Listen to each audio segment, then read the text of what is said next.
Pemirsa Kabupaten Buleleng mulai melakukan vaksinasi untuk anak yang berusia 12 hingga 17 tahun.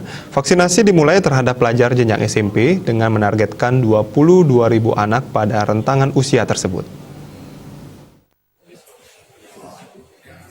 Pemerintah Kabupaten Buleleng melalui tim Satgas COVID-19 mulai melaksanakan vaksinasi untuk anak umur 12 hingga 17 tahun. Vaksinasi pertama untuk anak-anak menyasar pelajar SMP di Buleleng yang salah satunya dilakukan di SMP Negeri 1 Singaraja. Menurut pantauan tim liputan, satu persatu anak didik mulai di-screening tim medis sebelum melakukan vaksinasi. Khusus di SMP 1 Singaraja ada total 700 siswa yang akan divaksin mulai 5 Juli 2021 hingga beberapa ke depan. Salah satu siswa, Mandina Seva, mengaku sempat merasa deg-degan sesaat sebelum divaksinasi.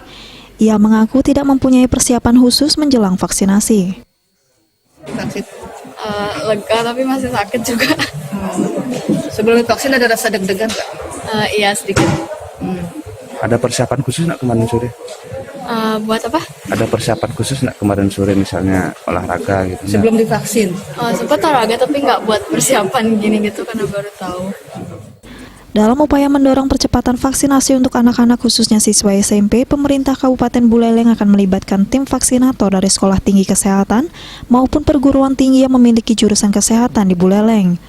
Hal ini mengingat kasus konfirmasi COVID-19 pada anak selama 2 minggu belakangan ini cukup tinggi. Besok serentak semua. Ya. Sebentar kita kumpulkan kepala SMP di Pak Kadisik pakai virtual, udah besok akan serentak. Ya. Terus ya, jadi secara gradual ya, nggak mungkin jeblek sekalian nggak bisa, tapi besok berapa dulu, kita masih surati Stikes Buleleng, kita minta juga kedokteran Uniksa untuk partisipasi membantu kami untuk proses vaksinasi ya. Vaksinasi untuk anak umur 12 hingga 17 tahun di Buleleng nantinya akan menyasar sekitar 22.000 siswa yang tersebar ke 56 sekolah menengah pertama negeri dan swasta di Buleleng. Komang Yuda, Bali TV.